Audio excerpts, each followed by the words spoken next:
So for 3 years now, I have been doing a Christmas haul / unboxing every year.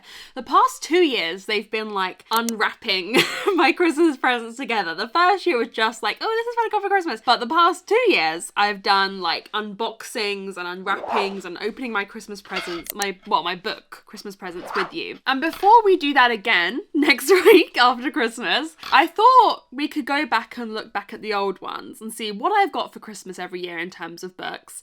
Have I read them? And read a book from each year. I don't know if there'll be a year where I've read all the books. Probably not. It's me, let's be honest. So yeah, we're gonna read the books of Christmas past. I'm very excited. I'm not gonna play the videos for you, otherwise we'll be here for 10 years. But I am gonna record my screen and we'll just skip through the video and find all the books I haven't read, and then we'll make our decision. My guess is the further back in time we'll go, the less books we'll have to choose, but I'm just excited to read the books of Christmas past, the books I got for Christmas. You know, it's gonna be so much fun. Merry Christmas. I don't think there'll be many in this. God, look at my old bookshelves. There's so many books there I don't own anymore. Oh, shit. Cut the cameras. Dead ass. Okay, no, I remember now. This is when I did my independent bookshop London video, and I still haven't read most of the books from that video. So we've got Down and Out in Paris and London as an option. Not feeling that. Miss Pettigrew Lives for a Day. That could be an option. I've always been intrigued to reading that. We're not going to read No Surrender. Absolutely not. That was long. It's about suffragettes. I'm just not ready for that. Okay, Prince and the Dressmaker we've read. Laura Dean Keeps Breaking Up With Me we've read. If We Were Villains I've read. Sadly, I didn't love it. Great Goddesses by Nikita Gill I've read. Heartstopper, of course, I've read. Six of Crows, my makeup. What a moment. Six of Crows we've read. I assume I got Crooked Kingdom as well. Yep, Crooked Kingdom, we've read her. We're doing okay. There's not many to choose from. Illuminate we've read.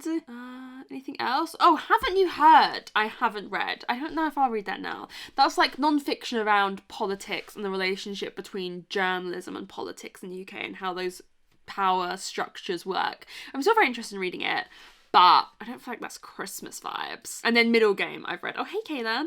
So, of the ones I haven't read, let's read Miss Pettigrew Lives for a Day. I think that's like a fun classic. I think it was pretty short. It's got illustrations in it. I think that'll be a fun read. Oh my God, this is a lot of pressure. We're just finding out the TBR together. Okay. Where is 2020s? This is 2020s. Again, I feel like I'll have read most of these. Oh, my laptop is making noises. Sorry if you can hear. Oh, The Christmas Jumper Out to Play. Oh, Mexican Gothic.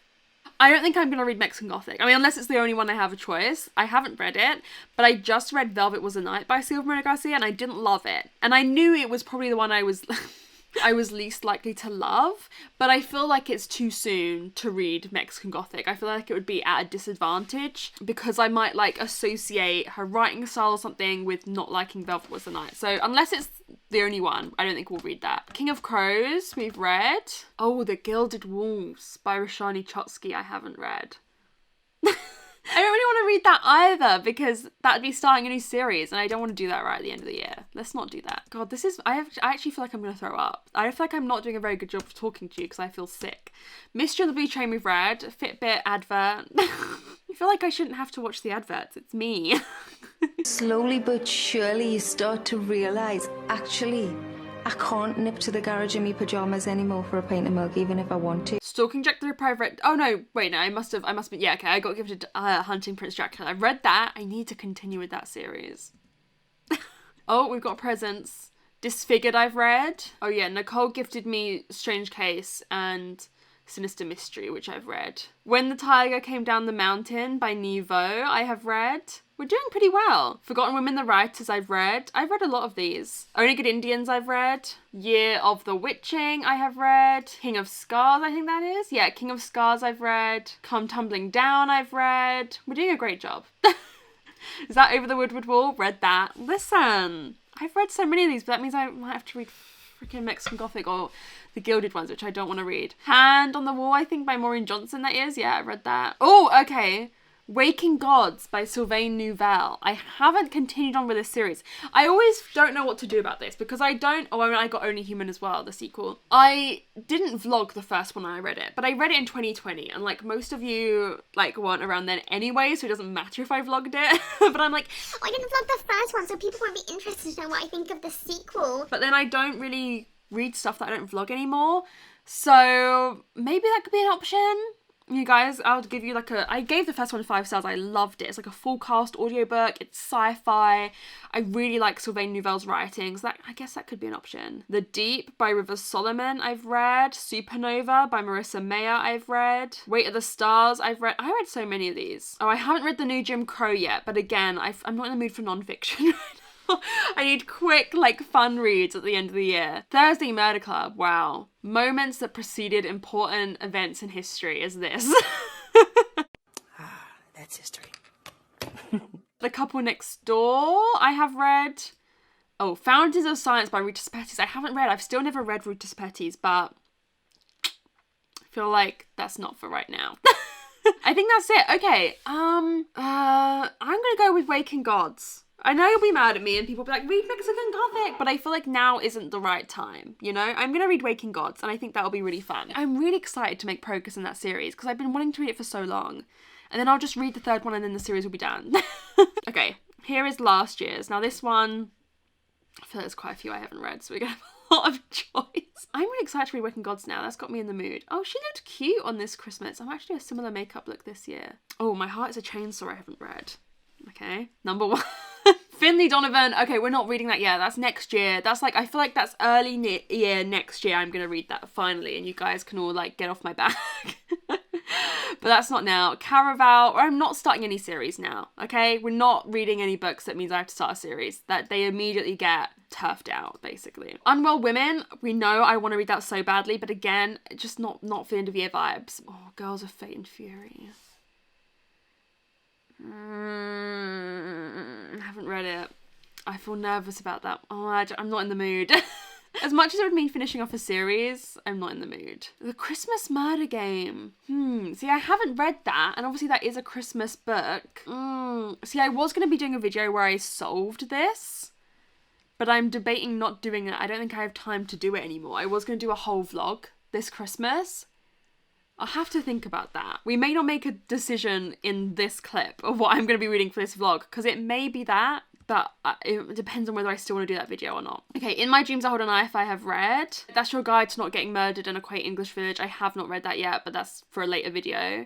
Oh, The Chosen and the Beautiful by Niveau could be an option. Interesting, that could be an option. I really want to read Siren Queen by Niveau, which is her more later release, but I feel like I should read that first, so that could be an option. That's pretty short. The Escape Room by Megan Golden, haven't read, don't know if I'm in the mood for that.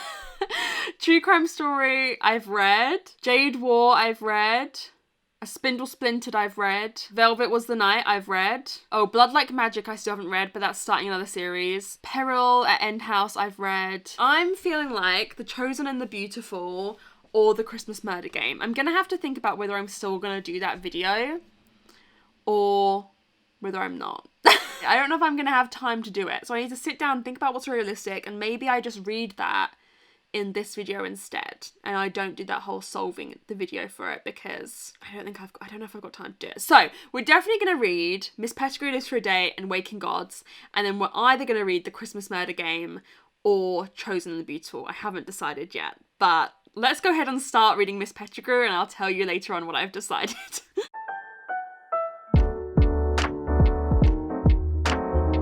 It is clothes wash day, so I am in my Norwich City goalkeeper coach jumper. Tom went through a era of buying these, like the club, we support Norwich City, and the club was like auctioning off player worn like training kits and stuff, and listen, titties don't fit in the football player size shirts, but I fit in the goalkeeper coach, so That's what I have. Anyways, I finished Miss Pettigrew Lives for a Day by Winifred Watson. It's only about 200 pages and there's lots of illustrations. I'm really glad I finally got around to this. You know, Tom bought this for me years ago, right at the start of when I had my channel was when I got this, because I started my channel in like September of 2019. So I got this from him that Christmas and I still haven't read it. So basically we follow Miss Pettigrew, who is a governess. This is like, when is this? 1930s in England. She's very, you know, she's a more mature woman. She doesn't wear makeup. She doesn't feel herself. She just like doesn't think she's that great, you know, and kind of lives this stressful life. And she falls into the orbit of this one woman called Miss LaFosse, and she kind of takes her along for this ride of glitz and glamour and rich people and people loving Miss Pettigrew and thinking she's amazing. And I think it was just a really fun read, you know. It was a nice like older classic to read that kind of feels, I don't know, I think it felt pretty revolutionary for the time. You know, Miss LaFosse has 3 guys she's sleeping with. So I think for the time that was pretty revolutionary for like her to be having multiple bows. I don't know. I think it's kind of cool. Completely not ever been done before, unafraid to reference or not reference, put it in a blender, shit on it, vomit on it, eat it, give birth to it. And it was just like a fun, enjoyable read that you don't have to think too much about. I'm going to give it a 3.5. I would say in enjoyment, I'd probably give this a 4, especially for it being a classic. I think it's very accessible, but there is a bit of racism. I'm docking it half a star. I would say it was only like 2 lines that I noticed, but you know, it's very typical of the time. It was like talking about how one man that they met had a bit of Jew in him. You know, there's somewhere in his lineage, there's a Jew. That was basically what it was saying. And how it's always better to marry in your own race. So Miss Pettigrew was recommending her to marry the Englishman, the one who's most English. And I was just like, oh, I don't vibe. I don't vibe. I've read worse from books of this period. But it still takes you out of it, you know? It still takes you out of the moment of reading what otherwise is a pretty pleasant book. And you go, oh, God, just why did it have to be in there, you know? You know, you question, where do you draw the line, right? So, like, Agatha Christie, yeah, occasionally Miss Girly can give in to the opinions of the time. I mean, don't we all, though? I mean, what do we think now that in however many years, like 80 years, will be offensive and outdated? I don't know. I'd hope not a lot, but like, you don't know how these, I mean, I'm not saying that they shouldn't have known that that was a wrong thing to think. They should have done. Anyways, some of her books have racist elements in them. Particularly, I thought The Big Four wasn't great for that. And so I gave The Big Four 1 star because I really thought it wasn't good and it really took me out of the story. But like, part of me goes like, well, should I be giving this a 1 star? Because it has those 2 lines in it. And I think, you know, I have lowered my rating because of that. I don't know, I think with reading classics, that's something you have to be conscious of and critique, but like, you also have to recognise when opinions of the time are coming out through the book. Do you get what I'm trying to say? I don't really know what the right thing to say is. There'll be people in the comments probably who are mad at me for even bringing this up and saying, oh, it was just the opinions of the time, it shouldn't be brought up, you shouldn't mention it. And there'll be people who are upset probably I didn't give it a 2 star or 1 star because of that. Do you know what I mean? And I don't know personally what the correct route to take is. But anyway, I don't want that discussion to take away from me talking about this book, because again, it was like 2 lines in the book. Otherwise, I thought it was a pretty fun read. You know, she's bouncing around the place, meeting all these suitors, and it's fun seeing Miss Pettigrew come into her own and believe in herself and feel herself. They like make her up and do all her makeup. When they get to wherever they are, they go to like this dinner, and she's like, can you like can you seat me near a mirror so I can like keep looking at myself and reminding myself what I look like, because what I look like is giving me confidence, but if I forget what I look like, I just won't be confident. So she had to keep like looking at herself in the mirror like I'm feeling my oats. Let me feel my oats. So yeah, I'm glad I finally read this. I have decided I'm going to read The Christmas Murder Game. I'm not going to have time to do that vlog. I was going to do a whole video solving this that was going to go live on Christmas Day, but I don't know if I've told you guys, but I'm away from the 20th to the 22nd doing some work stuff with Tom for his job. Basically, if I were to still try and do this when I got back, that would mean I would have to edit my Christmas book haul that's going to be coming to you on the 27th on Boxing Day. And I wouldn't be able to have Boxing Day off with my family, which I do really want to try and do. But I love Boxing Day. Boxing Day is all about lounging around in your pajamas, like going through your presents that you've already had. Do you know what I mean? I love Christmas. And so I do want to try and have Christmas Eve, Christmas Day and Boxing Day just with my family. I'm still going to film my Christmas book haul, unwrapping everything, because that is Christmas in itself. That's not really filming. That's like me unwrapping my presents that, you know, you guys and my family have got me off my Amazon wish list. But yes, so I'm not going to do the dedicated vlog for this, but I'm still going to read it. I feel like that's a pretty good compromise. So all I know about this is that we're in a manor house with families and there's murder. I'm very excited. I will let you know what I think. I've heard mixed things about it, but I'm not going into expecting it like the greatest work of literature. I'm going into expecting a fun Christmassy book, and hopefully that's what we're going to get.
So I'm coming to you with some very un-Christmassy news.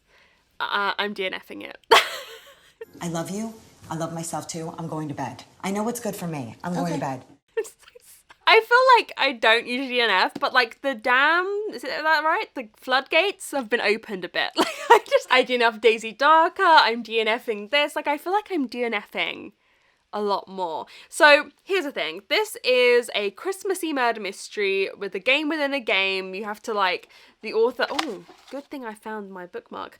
The author has put like anagrams throughout the 12, this is set in the 12 days of Christmas. And each of the days there's like anagrams you can find, and the family are playing a game to win the inheritance of the house that they're playing the game in. Here's the thing, right? There's a multitude of reasons. I was just bored. I was not interested in this at all. I read about 100 pages, which I feel like, you know, a third of a book, 100 pages, I always feel like is a good enough go. You can't blame me, okay? I was so bored. It wasn't even that I hated this. I think it would have been a 2 or maybe even a 3-star had I finished it.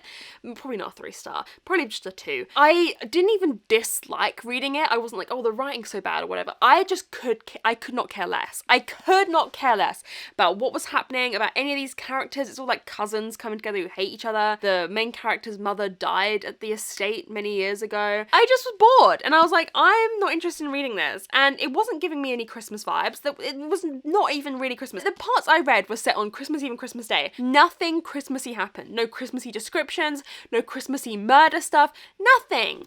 None. No Christmassy shit. No Christmassy shit. And I'm sorry, the whole anagram thing is a great idea. I can't pick out anagrams when you give me an anagram and say, oh, okay, that's an anagram for that. Basically, it was an anagram on each day of Christmas for that, what that 12th day of Christmas is. So a partridge and a pear tree. You expect me for like fucking however many pages, like 40 pages to be looking out for what could be an anagram? Like, I just can't live my life like that, constantly on edge and tense. Firstly, don't theorize much when I read mysteries. I just let myself be taken along for the ride. But, like, the idea of me sitting there looking out for, like, it could be anywhere.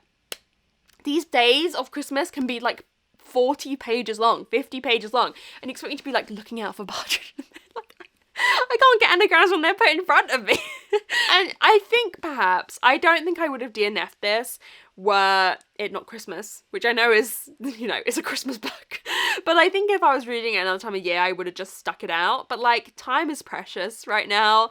And I think I'm the opposite to a lot of people where I don't read tons around Christmas time, because for me, I just want to spend time with my family, chill out, play games, chat, eat with them, watch stuff. Like, I think reading for me, I kind of wind it down a bit at the end of the year to then go again really hard at the start of the year. You know, the days when I've been reading this, I've been doing loads of fun stuff with family, and there's been times where I've been like missing out to read or whatever, and I'm just like, no. I've got so many other things you can do at Christmas time. Go places, do things with your family, hang out with them, that I feel like this wasn't worth my time, you know? I feel like my time is of a higher preciousness around Christmas, and it just wasn't worth it. So I'm DNFing it. I'm glad that I didn't do the solving video for it, because I don't think it would have been very fun. I just didn't like it. I'd probably give it a 2-star on the writing, but it wasn't even that it was bad.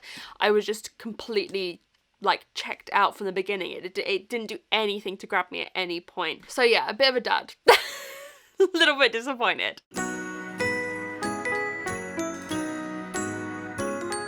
So, I am about halfway through Waking Gods by Sylvain Neuvel. I need to be careful with what I say to you, because obviously this is the sequel to Sleeping Giants, and I read that so long ago, I really need to think about what's spoiler and what's not, because I don't really know. But basically, what I can tell about Sleeping Giants, the first one, is that we've got a character called Rose, who as a child falls into this like crater, I think, and she discovers this big hand. Very strange. That is made of like strange material, seems a bit strange, and it's very sci-fi. And as an adult, she's a scientist who is kind of like recruited. This is what I've read in the synopsis and other people's reviews, so I think it's not spoilery. Recruited to find the other body parts that may be around the world, basically.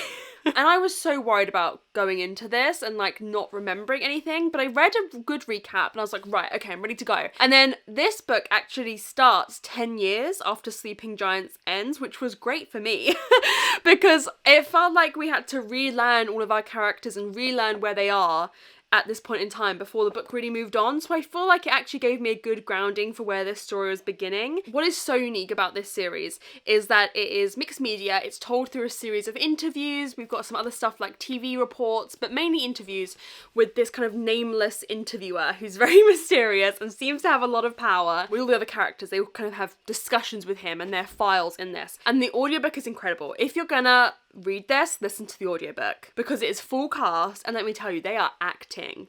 They are acting with a capital A.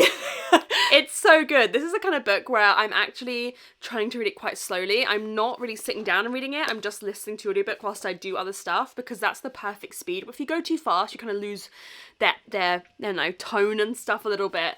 And I'm just loving. I think this is so good. It's so good. I love like a full cast, and it's funny. Sylvain Neuvel's always a bit funny, a bit weird.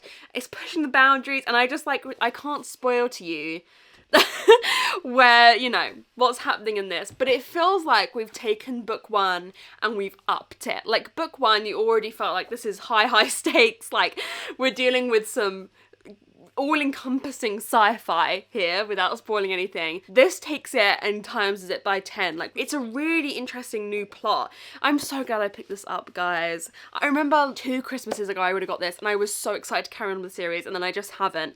And I'm so glad that this video is meaning that I'm doing this. The audiobook is just so good. It's so good. They're really acting. And I feel like I've just fallen back in with all the characters, like all of the different links between everything. It's pretty easy to follow. I'm loving it, and I'm just loving the development of where this plot has gone. I can't tell you anything, but it's just the scale is so much bigger than book one, and I'm loving it. So I'm gonna go ahead and finish it. And yeah, I'll see you in a bit when I know what I think of it.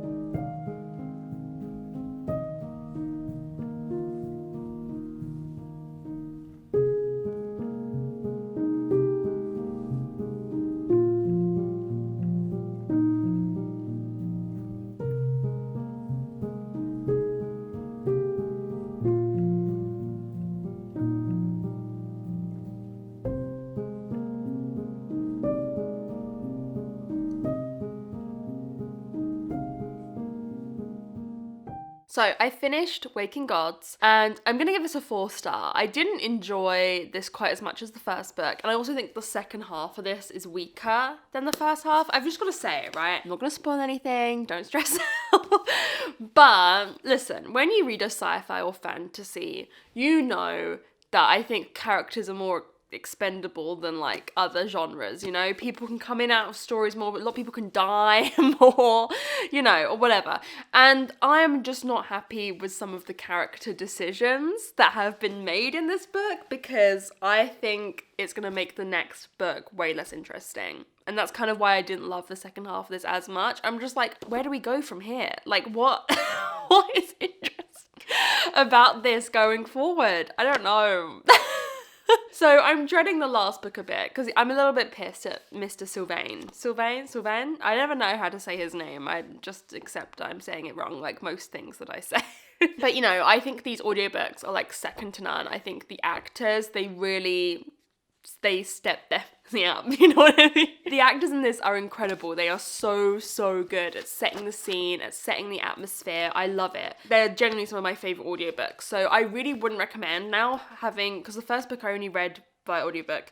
This book I did get the physical book as well, and when I look at this and read it with my own brain and then compare it to how good the audiobook is, like the audiobook is what you need to read. So if you're interested in picking the Sleeping Giants series up, I would recommend just listening to the audiobook. I think I'm probably going to try and just finish this series off in January. The last book won't fit into any vlog I have, but I think I will just read it and I'll talk to you about it in my wrap up that month, because yeah, it'd be nice to take another series off right at the start of the year. So there we have it. I read kind of 3 books of Christmas Past. Really, I read 2 books of Christmas Past and DNF'd another one. I'm so sorry about this, but it doesn't have the best reviews, and I think perhaps this author, like if you're going to do Christmassy murder mysteries, give me camp, and it wasn't giving me camp. But I did enjoy the reading experience of both Waking Gods and Miss Pettigrew Lives for a Day, and I'm so glad to have finally read both of these. I'm definitely going to try and finish this series in the new year, give you my thoughts in a wrap up, and this has actually made me feel a lot better about reading more classics at some point soon. It's made them feel a lot less daunting. So anyways, I hope you enjoyed this video. I hope you're getting in the mood for Christmas. I hope you're excited, doing lots of fun things if you do celebrate it. Whatever you're doing in the holiday season, that's a very American saying. We don't really say that in the UK, like happy holidays, but like whatever you're doing in your holidays, whatever you celebrate, I hope you're enjoying them. If you got into the end of the video, comment a Christmas tree down below. Thank you guys so much for watching. I'll see you very soon in another video. Bye!